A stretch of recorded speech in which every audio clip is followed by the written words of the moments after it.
What's up, baby? Okay. No, I got it. Yeah. Okay.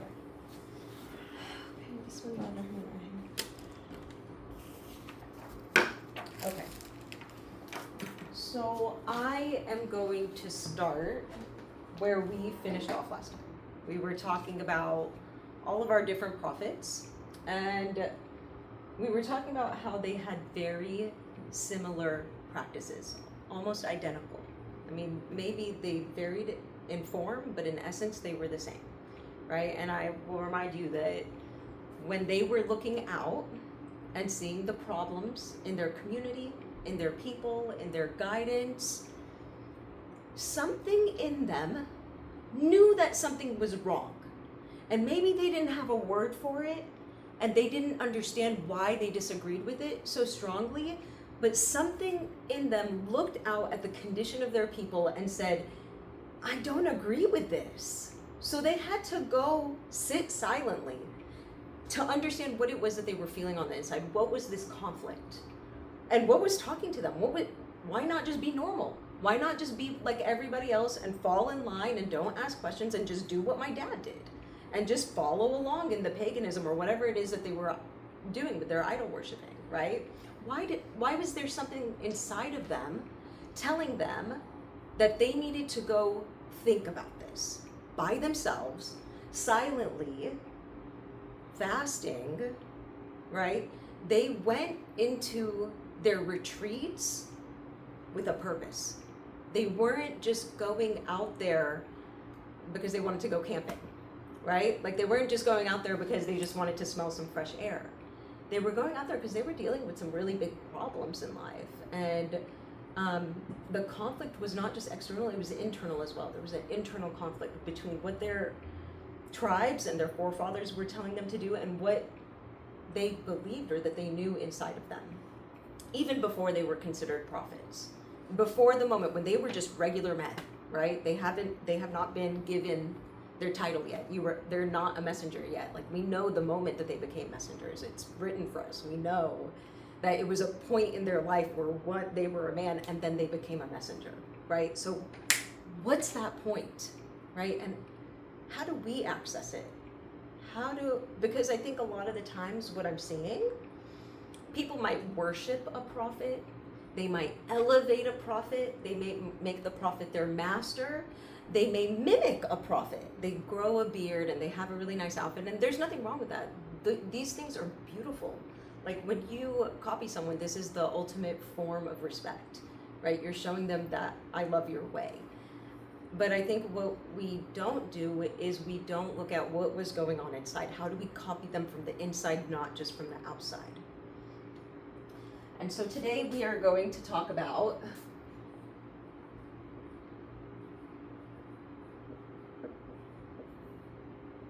intention, right? So this is the first of the 5 pillars of surrendering to the one God, is to do it with intention. Can someone give me the definition of intention, or what you think the definition is?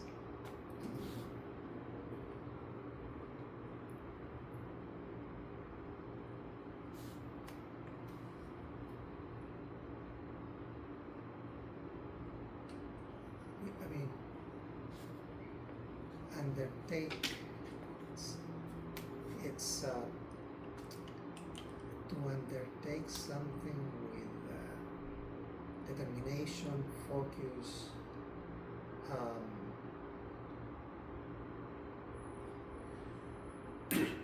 desire from the inside.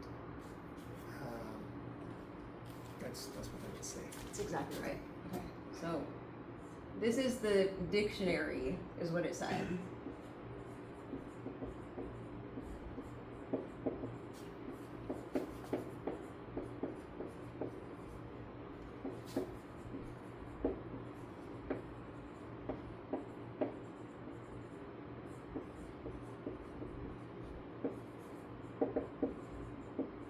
Okay.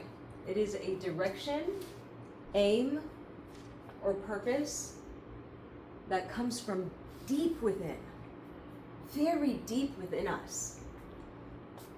Something so deep that it would cause us to be willing to put our lives on the line. It's a belief that's so strong that even if you put the sun in one hand and the moon in the other, I would rather die than not do what I know is true inside of me. It's something that is it's the iron inside of us. It's the steel inside of us. It's our belief, right? So the first thing you do when you enter Islam is you make an oath. You make a declaration of faith. Does anybody know what that declaration is? Does anybody want to say it? Yeah. La ilaha illallah Muhammadur Rasulullah, or you can start with Ashhadu an la ilaha illallah wa ashhadu anna Muhammadan Rasulullah. What does ashhadu mean? Yeah, that like I observe or I swear. I testify. I swear, yeah. I swear. I am a witness to, or Yeah, I testify as well. I testify. Right? Yeah. I accept. It's all combined, I guess. It's a vow. Yes. It's a swear. Yes. It's iron, right? You are testifying to something. You're saying, I swear this is the truth. I swear it. Where does that come from? Like when you think about the Shahada, or when you think about a swear or an oath, where do you feel that in your body? Your heart. Everybody feels it in their heart? Everybody should feel it in the heart, but yeah. If it's deep and it's coming from inside, it should be from the heart and the mind. The heart and the mind. Okay. So I want you guys to focus on that spot for a second. That spot where when we say, I swear this is the truth. The heart. Focus on it. Because this is the beginning and the end. It is the totality of everything I'll ever talk about. It's this spot. This is the spot we're looking for. And this is the spot we connect to 5 times a day. And this is the spot we ask for help. And this is the spot we seek guidance from. And this is the spot that will talk to us. When we ask, we will receive from it. So this spot is going to be for all the rest of the pillars, right? Right now we're talking about intention. But to come is going to be prayer, fasting, charity, pilgrimage. Every single one of these, this is going to be the center of it. So if you are not clear on your intentions, if you're not clear on your center, if you're not clear on where it is you're supposed to go, when you do these, they're just going to be going through the motions, right? You're just going to be technically doing them. But when you do them with intention, it changes the flavor of it. All of a sudden, fasting becomes easy because now you're connecting to something that you really want. You want it more than food. You want it more than life, right? So when we talk about the prophet, starting with the prophet Abraham, he was young. How old is he? 14, something like that. Very, very young. He felt inside of him, something was telling him that the idols that his dad worshipped were false. These were false idols. There was something inside of him. And he went and he pondered. He silently sat and he realized there must only be one God. And then after having this thought, after having this belief, he acted on it. Do y'all know what he did after he believed that? He destroyed his father's idols. And his father took him and threw him in a fire. So when we talk about intentions being strong, I'm talking about a force that is so powerful, you're willing to flip the world over.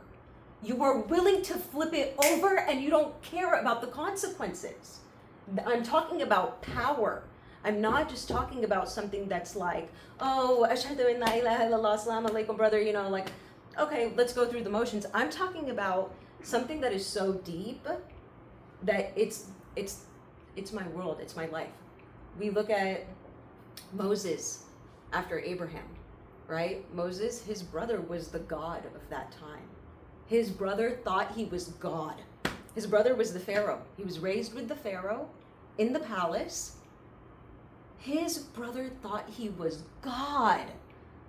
I think sometimes we tell the story and it's like, oh, the Pharaoh was a bad guy and like he did some things and he was very arrogant and this and that. He thought he was God.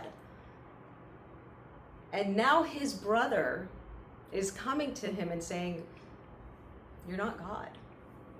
You're not God. And I'm willing to fight you for it, even though you're my brother, even though your family raised me. You opened your home to me. And I'm willing to fight you for it. I don't know a lot of people who have that level of intention, right? I don't know who's willing to go up against their brother for their beliefs like that. We go to Jesus, right? Jesus is born at a time where the religion has been reduced to money. It has been reduced to a financial transaction. You go outside of the synagogue and they say, what's your sin? And if it's a big one, you got to pay for the bigger animal. If it's a small one, you pay for the smaller animal. If you don't have the money, bring something to barter and go to the coin exchanger who is also outside of the synagogue waiting for you. And it's like, if you're rich enough, you can absolve your sins, right? So the whole thing is a laughing stock, right? It's a mockery. They've made a mockery of God. You can just buy your way out of your sins, do whatever you want, and then slaughter an animal. And he came and he flipped the tables over and he said, I'm not here to bring peace. I'm here to bring the sword. I'm here to fight you guys, right? And Jesus is, he's got his 12 disciples, but he's a minority in this situation. All of them are. All of them are the minority in these situations. And the same thing with the Prophet Muhammad, right? He's an orphan. He doesn't have the protection. He's up against the strongest clan.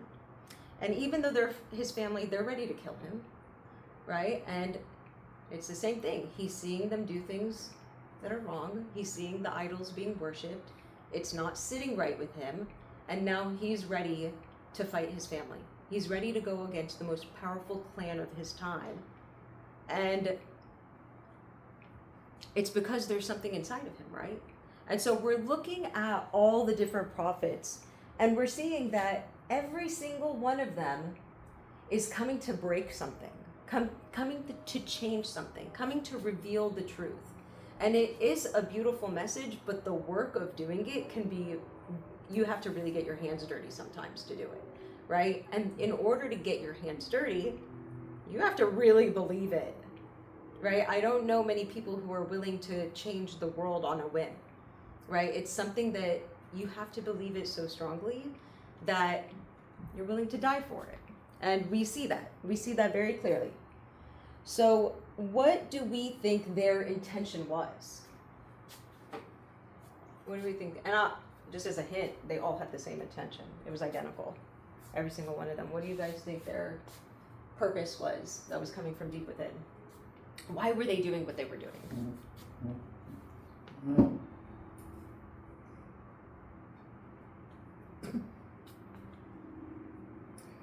Because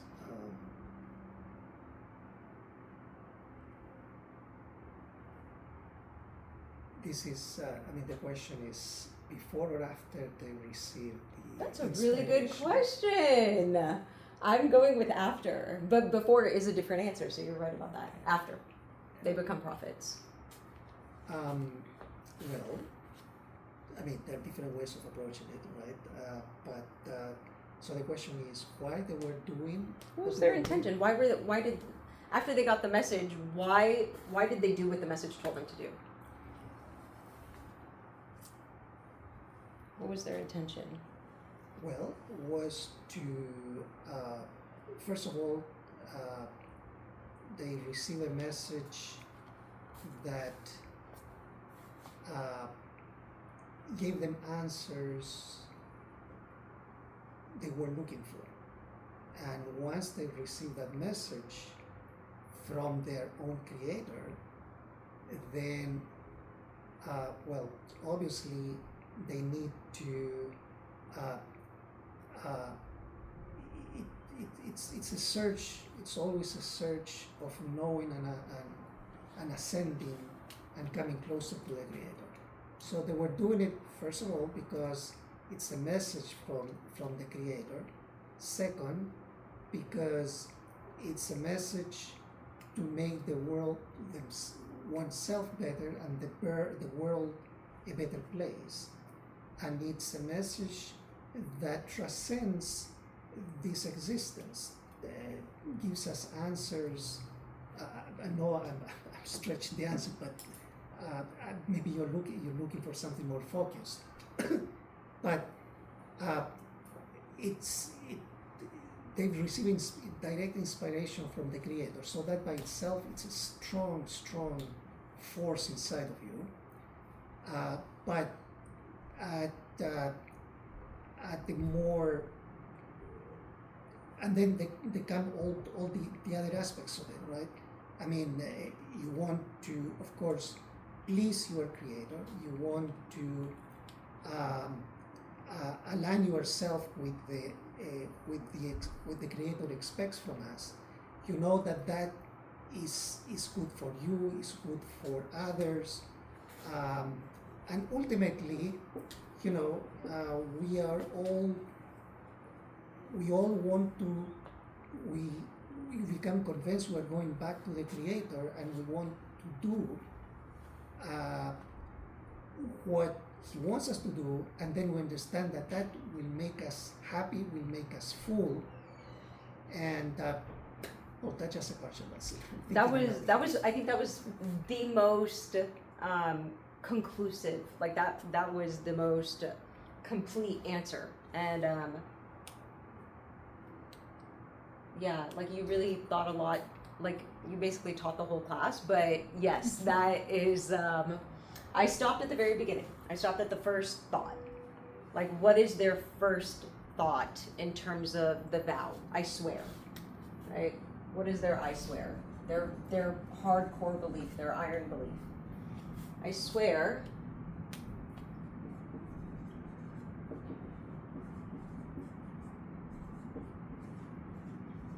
Right. We go back to the Shahada. I swear that there's only one God. And we can see that through their actions. Because the first thing they did when they got their message, they started breaking all the idols. So we can now tell what was the intention, and we can tell it based on the actions. We can deduce back. Even if they never said their intention, which lucky for us, our Prophet did say the intention. He gave us the Shahada. He told us what the intention is always going to be. I swear that there's only one God, and I'll break any falsehood. So you can deduce, like Alejandro was saying, you can deduce alignment to this, you can deduce actions from this, you can deduce other thoughts and other concepts from this. So what you are saying, this is the seed. So right. So what you are saying, everything else is framed by this seed or root. Exactly. By this. This provides the framework and the meaning for everything else that follows. Exactly. I swear that there's one God. Because when you swear that there's one God and then you see other gods, is that gonna sit well with you? Can I ask when you guys are leaving? Like, We have about 30, 40 more minutes. anything? Thank you. Once you swear that there's only one God, when you start seeing falsehood, when you know something to be true, when you start seeing falsehood, you actually can't stay quiet. You can't stay quiet about it. Like you see it and you're like, I gotta say something.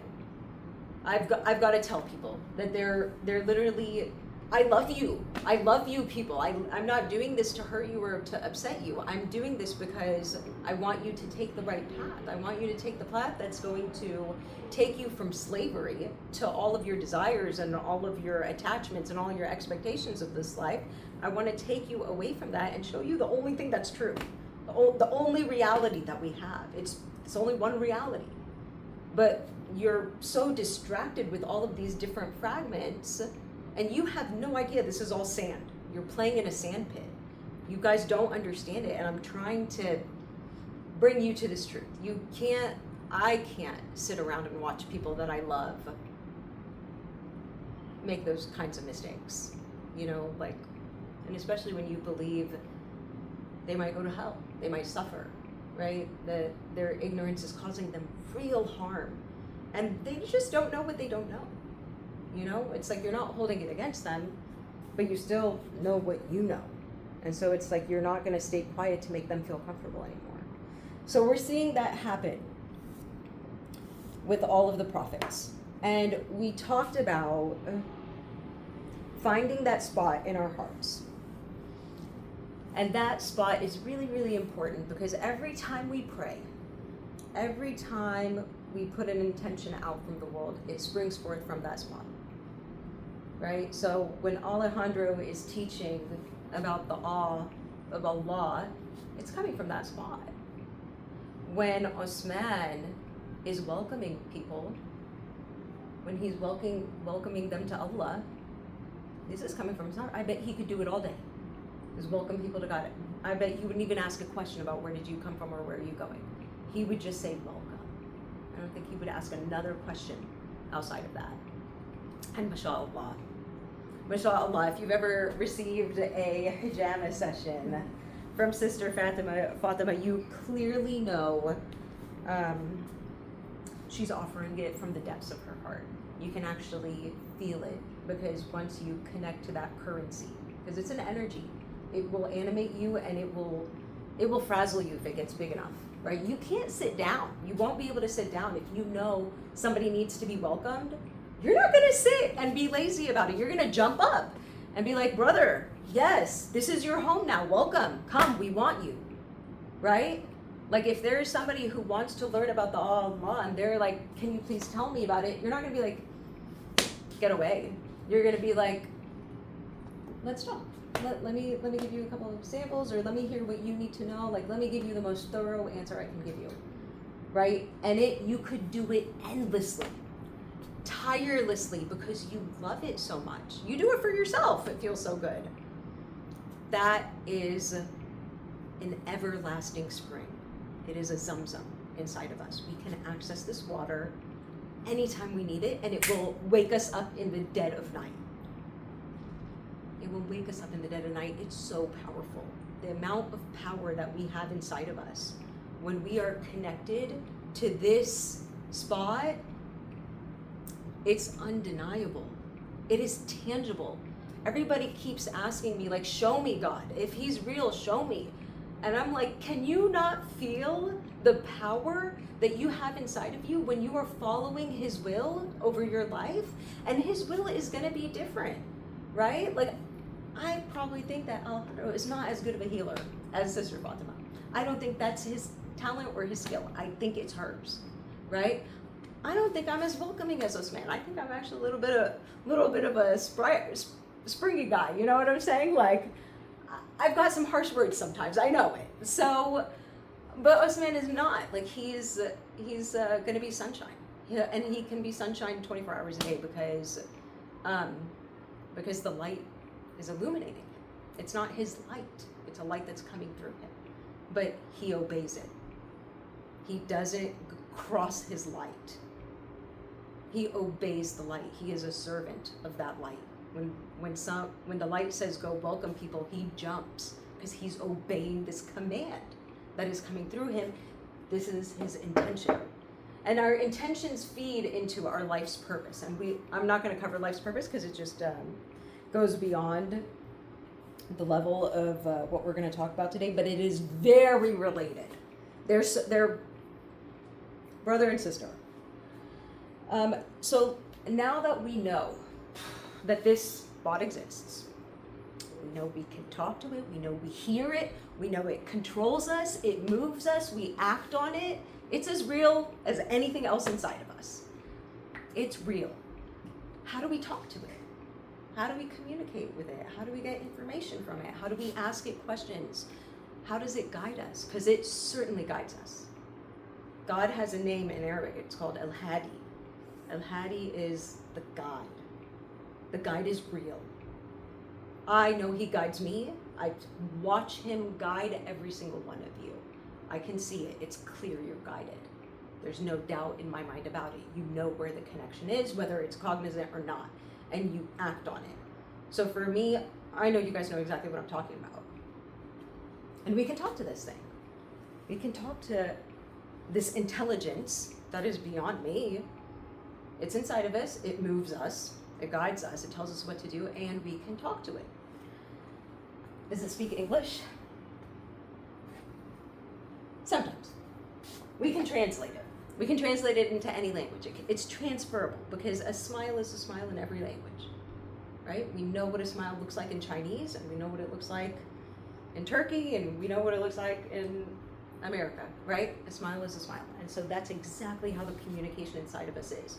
When we feel a feeling, we know whether it's an aligned feeling or an unaligned feeling, right? If I put an incredible Cobb salad in front of you and an expired bag of chips, and I say, which one is more nutritious?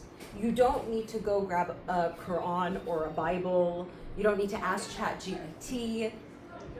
You know, right? There's something in you that sees beautiful, colorful, amazing, alive plants and just dead, fried materials. So because this understanding of this feeling is so automatic, we don't even realize that we have these special skills. Like sometimes I talk to people about these special skills and they'll be like, oh, that's like a psychic or like a, I don't even know what they would call them. And I'm like, no, completely natural. And it's called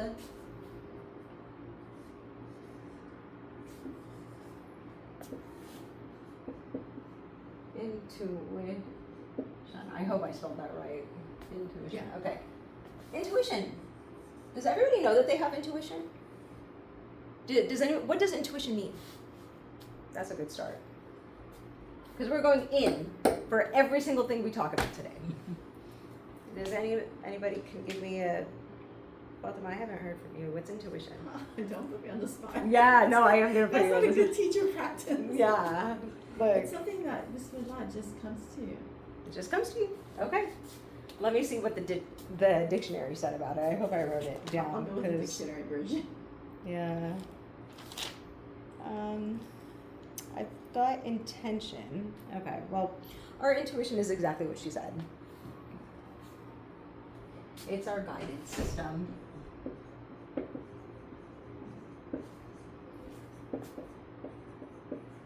And there are four main ways that it talks to us.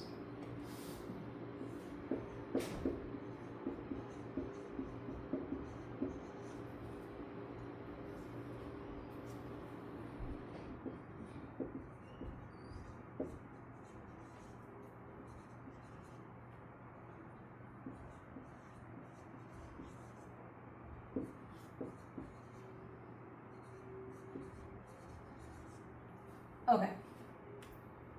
Who here has had a gut feeling? Had a strange dream that you just woke up and felt shaken from.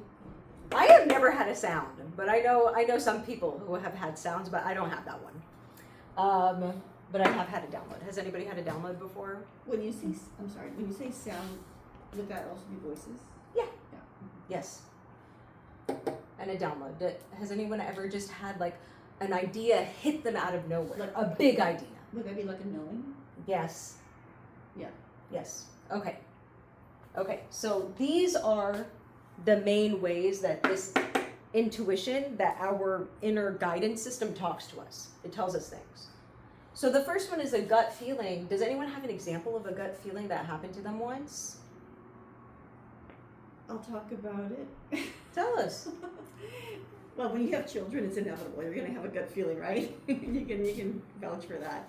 So, Bismillahirrahmanirrahim, our daughter is at the university, but I had this gut feeling she was going for interviews at an ice cream parlor. Or actually, no, I didn't even know her, but I had this gut feeling that she was going for interviews to work. And I just had this gut feeling. And when it came out, I'm like, I had that gut feeling. Perfect. Yeah, I'm not going to go into details because it's personal, but it was all good, alhamdulillah. And I told you, right, Alejandro? I told my husband, I had that gut feeling. Where does that information come from? From inside. Comes from inside. I don't even know how to activate it. Yeah, sometimes I'm like, I don't want to know. I don't want to know, right? Don't. You have no idea how many people ignore their gut feelings. Yes. You have no idea. Because a lot of people don't even believe in all this. What I'm saying is like mumbo jumbo to them. It's like imaginary, fluffy stuff. They don't know this level of power, and that the fact that we have free, unlimited amounts of it inside of us. So when you start understanding it and understanding how to work with it, it can really change your life. It can make big moves in the world, especially if enough people do it. So the first one was a gut feeling. Sister Fatima, perfect explanation. Where it's just, I don't even know where it comes from. All of a sudden, I just don't think I should drive down this road today. A picture or a dream. Like, certainly we've all had this. In my book, I talk about Joseph, where the king, right? So it's not Joseph has his own dream, but the king also has a dream. He's in jail, and the king, there's 7 fat cows that swallow, or 7 lean cows that swallow 7 fat cows, and he has no clue what the dream means. And he calls Joseph, and Joseph comes and tells him, you're going to have 7 years of growth or harvest and 7 years of hardship, so save the grain. And he ends up going from the prison to being the second in command of Egypt, essentially, right? So this is like a mind-blowing, like it's hard for me to imagine Donald Trump calling me right now and being like, can you please be in charge of international relations? I can't imagine that right now, but apparently that did happen, and it happens based on these gifts. So I want you guys to understand what can come from the marriage when you're really good at listening to this, when you really are paying attention to this, and then you learn how to translate it. This is gold. I don't even, the Midas touch, everything you touch turns to gold, because now you're learning how to speak an international language and how to translate it for people. This is something AI can't do yet, right? So we are talking about something that you can't outsource it. This is something that is specific to humans. God has honored humanity with this. We have our direct connection to him, and he has told us, ask and receive. If you talk to me, I'll talk back. If you run towards me, I'll run back. If you walk to me, I'll walk. I'll do it at your pace. Whichever way you want to go, I will do what you want. You're not ready to let go of the dunya? Okay, but just have a conversation with me. Just don't forget about me. Call me every Tuesday. So over here, sound, my example for that is the Prophet Solomon was walking, and there were some ants, and he heard them say, hurry up and jump into your dwellings, because Solomon is coming, he might crush us. And Solomon starts laughing because he can hear this, right? He can hear what the animals are saying. But why can he do that? It's because everything communicates the same way we do. There's only one, right? The same thing that created us created everything. Anything that has a spirit or a life in them also has this communication, but they just can't translate it. They can't communicate it. We're the ones who get that gift of the mind. So we get to pay attention, honor this, obey it, be honored by it. Like, there's so many things that it gives us. It's the most important thing in our life. And it's what makes humans different from every other species, which is why we also have a responsibility. We have a responsibility to care for animals. We have a responsibility to care for the earth. We have a responsibility to water. We have a responsibility towards the air. All of these things, we have to respect and honor them. They were all created. And so the last one is a download. A download is, like I said, you get hit with a sudden burst of this communication, right? It's coming through so hard that you feel like you're gonna collapse. And so we hear about this with the Prophet Muhammad, right? Whenever he would get a download of the Quran, he would sweat and he would shake. And one time he was on his camel when he got a download, and the camel went over, fell. I don't think he fell, but he was kneeling because of it. He felt crushed by the weight of the download, because when this energy comes in, it's intense, it's powerful, right? What can come through is amazing. So our intuition talks to us in these different ways, and we're all able to connect with it in any of these ways, and in some ways we'll be stronger and some ways we'll be weaker. I can always get a gut feeling. My dreams sometimes come and go. I've never had a sound, but I have had a download. I have experienced that one, and that one is heavy. But the fasting and the prayer, the charity, the the commitment, the pilgrimage. It's what, as you empower yourself with the other pillars, because they're all working in tandem together. As you're working in tandem, you actually are able to get more and more. So don't think you're limited by whatever amount of this energy is now. It's infinite. It can expand infinitely. It's a never-ending well. So, okay, so we've talked about our very important intentions. We've talked about intuition, which is how we communicate with, how we talk to our intention. And now I want to talk about ourselves, right? Because like I said in the beginning, I think a lot of times we project out our knowledge, our wisdom, how we look at the world. And I think we need to spend more time looking in. We need to look at ourselves. We need to know thyself, right? Our prophet said that. Our prophet Jesus said that. Know thyself. Know what's inside of you. Know the gifts that you carry. Know your purpose. Know what makes you stand firm so that if a wind comes, it won't blow you away. Know thyself. We have to do this. This is what each of these things are getting us to, right? When we fast, when we're praying, we're not looking around and we're talking to people. We're shut up inside of ourselves. We're inside doing these things.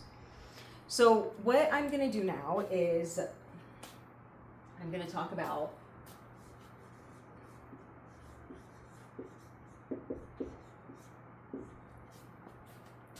definition time. Who knows the definition of integrity?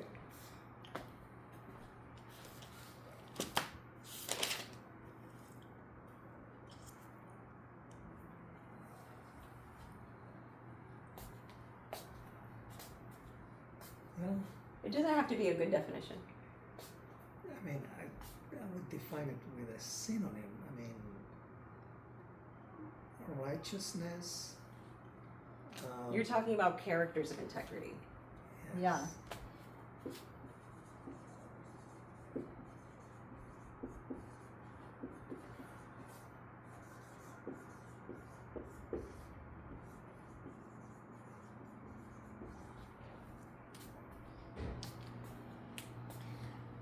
Our integrity is going to be defined about our characteristics. And these are not just any characteristic, right? Like, I can say Alejandro is smart. I can say Osman is caring. I can say Fatima is talented, right? I can list things about you. But that's not necessarily your integrity. Even though these are characteristics about yourself, integrity is different. Integrity is what you stand for. Integrity is what you believe. Integrity is what you're willing to put something on the line for.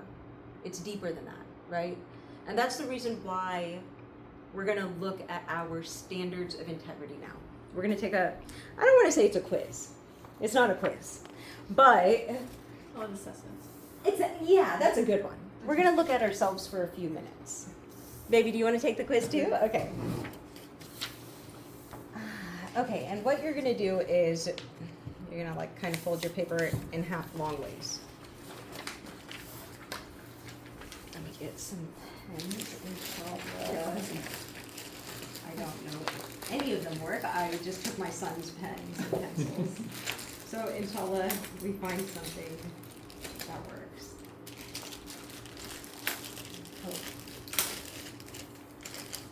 You guys find something that works. Yeah. Okay. Inshallah. Okay. We're just gonna take a few minutes, and I want you to go back to that place inside. Close your eyes for a moment. Go back to that place inside where you say the Shahada. The place where you actually believe it. You don't just say it. You say it because you actually believe it. Like, I swear this is true. And I want you to take a good breath. And from this place, on the left side of your paper, I want you to think of about 3 to 5 people you really admire. This could be someone in your family, someone dead, someone younger than you, someone older than you. This could be a politician, a celebrity, a teacher, anything. It could be a fictional character in a book. So open up your paper, Osman. Mm-hmm. Open it up. And on the left, yeah, there you sit. On the left side, yeah, perfect. Write the people's names, and then on the right side of the paper, next to them, write the qualities about them that you like, their character, or the reason why you admire them. And I'm gonna give you guys some time, so take your time, don't rush.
guys go ahead and start wrapping it up.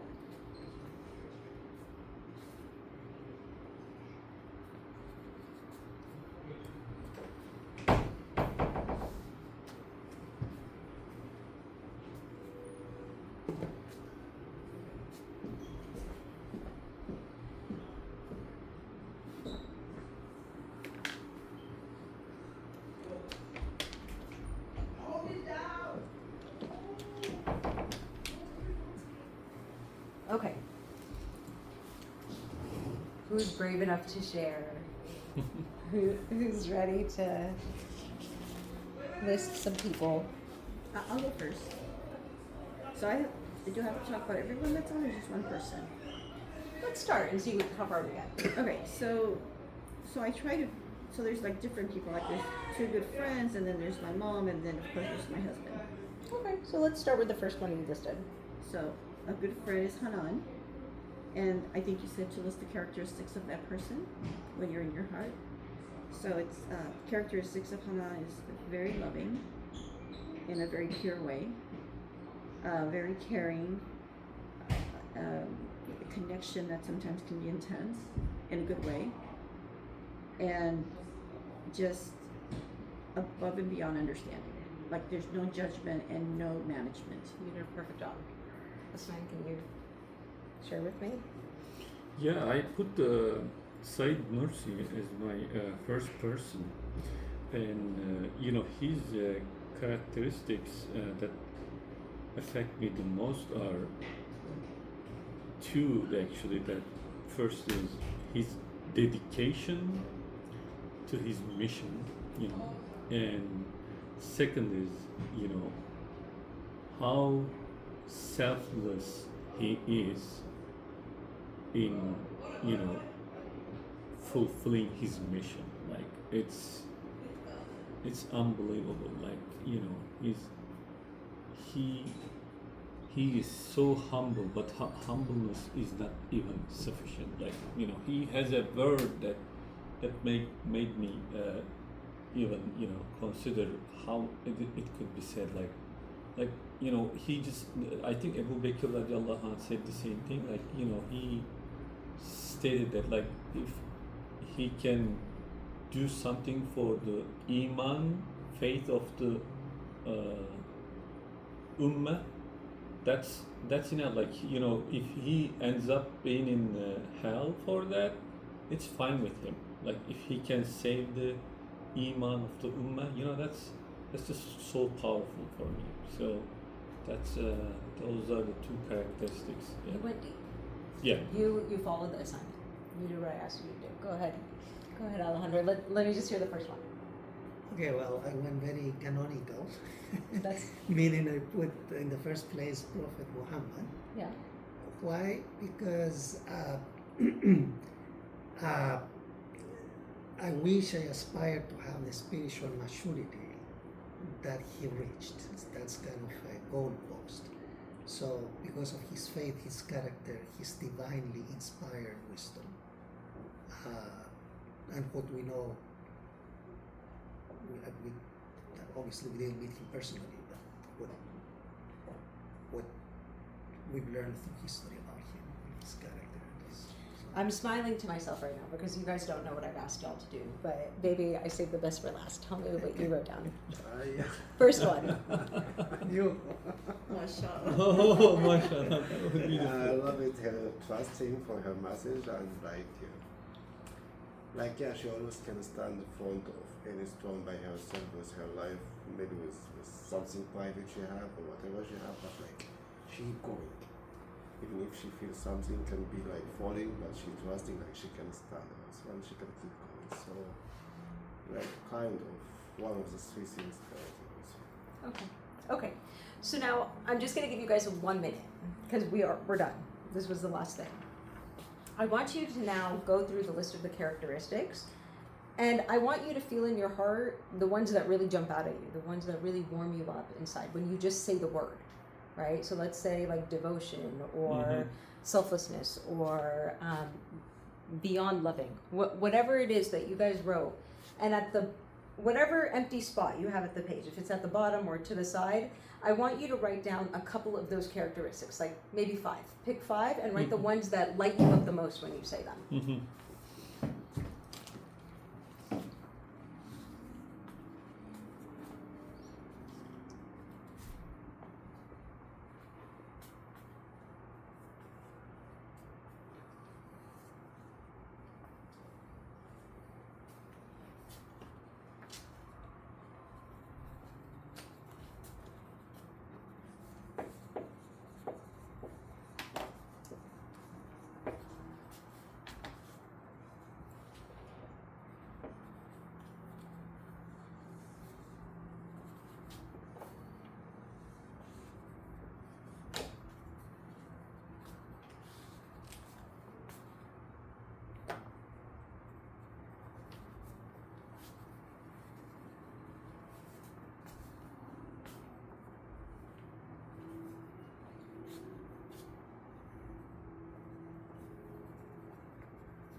Okay, well, they finished up Alejandra. Do you want to tell me what your 5 words are? Yeah, I underline 5 words. Those are faith, character, wisdom, love, and patience. Okay. So what you have just done is you have described yourself. Can you say them That's again? that's I need to tap into We got the it. paper. Go ahead, Osman. That's yours. Interesting. Selflessness, being just, dedication, responsibility, and obedience to God. Perfect definition of yourself. That's exactly how I would define you. Babe, what would you write down? Yeah, it's a trust one. What were your 5 words? I find like peace, we can say, trust, and patience also, responsibility, handle. Yeah. Yeah, that's exactly how you are. Yeah. What's your 5 words? Loving, connection, understanding, deep soul, and caring. Do you recognize that that's you? Alhamdulillah. You recognize it, right? Like, I'm not telling you guys something that's shocking you. This is clear. This is obvious. Obviously you. Clearly this is you. So the reason why this works is because we can only receive information that we have a receptor for. So if we see someone who has something, we also have it too because we have the receptor for it. Because we also went through something in our life that opened that perspective up. And so that's why the people who we admire are a golden shadow that we cast upon them. Because these people are also many other things, right? Like, me and a friend took the quiz earlier.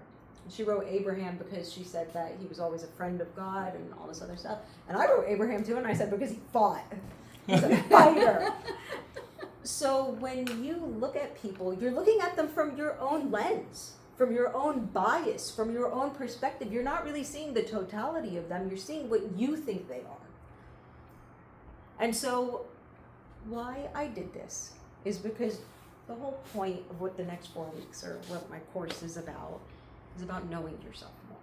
Knowing who you are, knowing what's inside of you, knowing what you're connected to, knowing when you're in alignment and when you're not in alignment.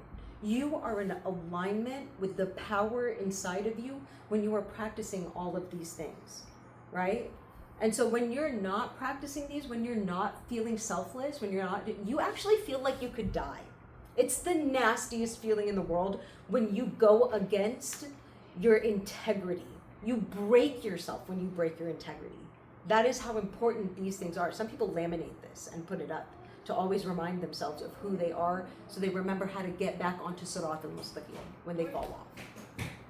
We're done, yeah. Give us just 1 minute. We're done. And so in the next 4 weeks, we are going to continue to develop our relationship with this connection inside. Oh, no, go ahead. With this connection inside of us, and we are going to continue to develop it, but this is going to be the center of everything we do going forward. And so that's why we're doing it first, because we needed to establish it so that next week when I come back and I ask you guys to connect in prayer, I'm going to ask you to go back right here. It's the same spot. We're going to use it every time. But yes, that's intention. So, well, I know we run out. Yes, of no. time. Do you have any questions? Well, I mean, what I was going to suggest, because they're not. Forget They about won't. them. Yeah. No, it's okay. It's okay. How- It's maybe we can dedicate 10-15 minutes next time to. I mean, I think it was a very good presentation. I liked it, and I just have some, questions and maybe I suggestions. really wanted that. I actually Right. didn't realize that we were on a time schedule. Right. If you guys want to go sit at the No, cafe. we are not. We were given this place until 9. Okay. Well, Don't worry Okay. about that. Perfect. Yeah. 8:07. Okay, so maybe another 10 minutes. Yeah. 10 minutes. So I have a. Got rough. It did. Are those? Maybe you should go help him on your honeymoon. He can help us. Okay. So I have, that was wonderful, mashallah, mashallah. So I have a suggestion, because when we do the texting back and forth and we're having these meetings and we really can't